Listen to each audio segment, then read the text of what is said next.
पंचकुला में 3 दिवसीय बसंत उत्सव के अवसर पर आज मैं इस 38वें बसंत उत्सव के शुभारंभ के अवसर पर मैं अपने आप को यहाँ पंचकुला में आकर के गौरव की अनुभूति कर रहा हूँ। मेरे लिए बहुत ही आज खुशी का दिन है कि मेरे सामने जो दृश्य है उसे शब्दों में व्यक्त नहीं किया जा सकता। चारों ओर प्रकृति की अनुपम छटा बिखरी हुई है। हल्की हल्की ठंडी हवा है। हरियाली से भरे हुए वृक्ष हैं और खिले हुए रंग बिरंगे फूल हैं। इन सब को देख करके लगता है कि मानो पूरी प्रकृति स्वयं इस उत्सव में शामिल होकर के आज मुस्कुरा रही है।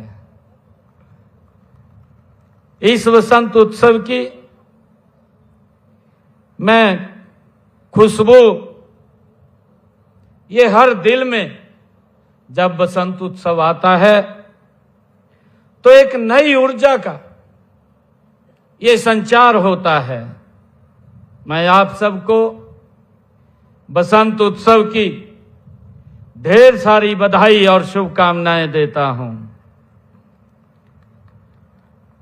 मैं इस उत्सव में आयोजित करने के लिए सभी अधिकारियों को, कर्मचारियों को, स्वयं सेवकों को, मैं जो हमारे सांस्कृतिक कार्यक्रम जो प्रस्तुत किया है अलग अलग आइटम्स के अंदर, मैं इन सब की सराहना करता हूं। यह हमारी संस्कृति, हमारी प्रकृति प्रेम व सामाजिक समरसता का ये जीवंत उदाहरण है। यह उत्सव पूरे प्रदेश के लोगों के लिए ये आकर्षण का केंद्र भी है। साथियों, मेरे लिए बहुत ही गर्व की बात है कि शिवालिक की गरिमालाओं की गोद में और माता मनसा देवी के पावन चरणों में पंचकुला का एक आधुनिक और ये व्यवस्थित हरियाणा का एक शहर है। साथियों, यह नगर प्राकृतिक सुंदरता, यहां आधुनिकता की और परंपराओं का ये संगम बहुत सुंदर दिखाई देता है। साथियों, आज इस आयोजन के इस शहर की सुंदरता में और 4 चांद लगाने का ये काम किया है। साथियों, मुझे जानकर ये खुशी भी हुई है कि ये कार्यक्रम 37 साल में पहली बार उत्सव का आयोजन ये 3 दिन सूर्यकुंड मेले की तर्ज पर ये किया जा रहा है। ये 3 दिन चलने वाला है हमारा बसंत उत्सव।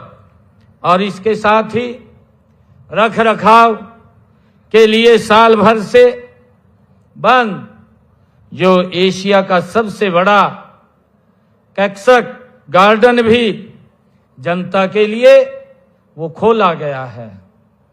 साथियों, इस उत्सव को आकर्षक बनाने के लिए पुष्प सज्जा, कट फ्लावर, रंगोली प्रतियोगिता, चित्रकला और पाट पेंटिंग, फेस पेंटिंग और टैटू प्रतियोगिता, ये पर्यावरण क्विज, मेहंदी प्रतियोगिता, फैंसी ड्रेस, ये इस प्रतियोगिता का आयोजन इसमें किया जा रहा है।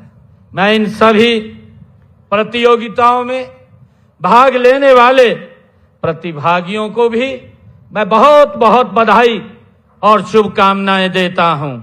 इन प्रतियोगिताओं के माध्यम से न केवल प्रतिभाओं को मंच मिलेगा, बल्कि बच्चों और युवाओं को रचनात्मक भी उनकी वो विकसित होंगे।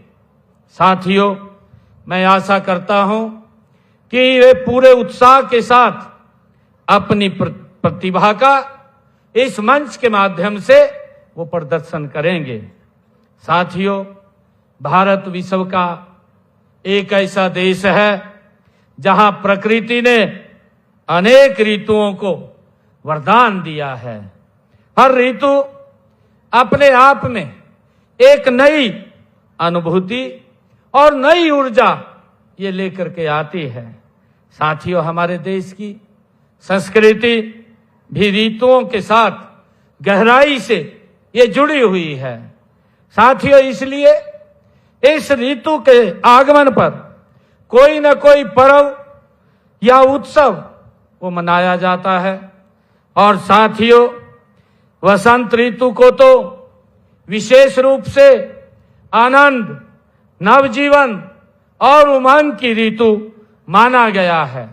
साथियों, इस समय प्रकृति यह संदेश देती है कि जीवन हमेशा आगे बढ़ने का और खिलने का सब पदार्थ चारी। ये गोस्वामी तुलसीदास जी महाराज ने ये रामचरितमानस में बसंत ऋतु को लेकर के उन्होंने कहा है। अर्थात गोस्वामी तुलसीदास जी ने कहा है कि बसंत ऋतु में 3 प्रकार के सुखद हवाएं चली हैं और जीवन की सभी आवश्यक वस्तुएं सभी के लिए सहज उपलब्ध भी हैं। साथियों, यह ऋतु आनंद, संतुलन और समृद्धि का एक प्रतीक है। साथियों, हमारी संस्कृति में भी ये कहा गया है कि जिसने अपने जीवन को बसंत की तरह बना लिया है, अर्थात जो हर परिस्थिति में भी सकारात्मकता और प्रसन्नता बनाए रखता है, वही सच्चे अर्थों में संत कहलाता है। यह हमारी बसंत ऋतु का एक संदेश है। ऐसे लोग हर परिस्थिति में आशा और ऊर्जा का संदेश देते हैं। साथियों, इसीलिए कहा जाता है कि संतों के लिए 12 माह ही बसंत है। यह हमारी वाणी में हम बोलते हैं कि संतों के लिए 12 माह ही ये बसंत है। मित्रों, आज पूरी दुनिया ग्लोबल वार्मिंग और पर्यावरण प्रदूषण जैसी गंभीर समस्याओं, चुनौतियों का आज सामना कर रही है। साथियों, इन समस्याओं का समाधान केवल और केवल प्रकृति है। हम सब जानते हैं उसका संरक्षण ही उसमें निहित है। अगर हम प्रकृति को सहेजेंगे और उसका संरक्षण करेंगे तो ये पर्यावरण, ग्लोबल वार्मिंग की समस्या ये समाप्त हो जाएगी। साथियों, हरियाणा सरकार पर्यावरण संरक्षण के लिए निरंतर गति से कार्य कर रही है। हमने प्रदेश में हरित क्षेत्र को बढ़ाने के लिए, जल संरक्षण को बढ़ावा देने के लिए, जैव विविधता को सुरक्षित रखने के लिए हमने अनेक योजनाएं हरियाणा सरकार चला रही है। हमारी सरकार ने पेड़ों के संरक्षण के लिए प्राणवायु देवता पेंशन योजना उसका शुभारंभ किया है। जिन वृक्षों की आयु 75 साल से ज्यादा है, ऐसे वृक्षों के रख रखाव के लिए हमारी सरकार पेंशन देने का काम करती है। मुझे खुशी है, उनको सालाना हम 3000 रुपये पेंशन देने का काम करते हैं। और इसलिए मुझे ये बताते हुए खुशी भी हो रही है कि हरियाणा प्रदेश के अंदर हमने 3819 पेड़ों की पहचान करके उनके अभिरक्षकों को, जिनको हमने सुपुर्द किया है, को लगभग हमने 2 करोड़ 5 लाख रुपए की पेंशन के रूप में उन लोगों को देने का काम ये किया है, ताकि हम अपनी प्रकृति को वो सुरक्षित कर सकें। साथियों, इसके अलावा 1541 अतिरिक्त पेड़ों की हमने पहचान भी की है। हमने प्रदेश में ऑक्सीवन विकसित करने की पहल भी शुरू की है। अब से तब प्रदेश में अब तक 20 ऑक्सीवन हम स्थापित किए गए हैं और इसके तहत 5 से 100 एकड़ भूमि पर पेड़ लगाए जाते हैं। साथियों, पंचकुला के बीड़ घग्गर, करनाल में पुरानी बादशाही नगरी और पर ऑक्सीवन का कार्य ये प्रगति पर है। साथियों, इसमें अनेक दुर्बल औषधीय गुणों वाले पेड़ भी इन ऑक्सीवन में लगाए जाते हैं, जिससे लोगों को स्वच्छ हवा और स्वस्थ वातावरण वो मिल सके। हमारी सरकार पर्यावरण संरक्षण को पर्यटन और विकास से भी जोड़ करके आगे बढ़ा रही है। साथियों, इसी दिशा में हमने गुरुग्राम में अरावली क्षेत्र में दुनिया की सबसे बड़ी जंगल सफारी विकसित करने की योजना पर हमारी सरकार गति से काम कर रही है। यह परियोजना न केवल वन्य जीवों के संरक्षण के लिए मदद करेगी, बल्कि पर्यटन और स्थानीय रोजगार के अवसर भी ये बढ़ाने का काम करेगी। साथियों, हमने इसके अलावा हमारे जो वित्त वर्ष सभी बजट हमने प्रस्तुत किया था 26-27 में पर्यावरण संरक्षण की दिशा में हमने अनेक प्रावधान वो किए हैं। राज्य में वृक्ष आवरण बढ़ाने, प्लाईवुड उद्योग को और समर्थन देने के लिए हरियाणा राज्य एग्रो फॉरेस्ट्री पॉलिसी हम लागू की जाएगी।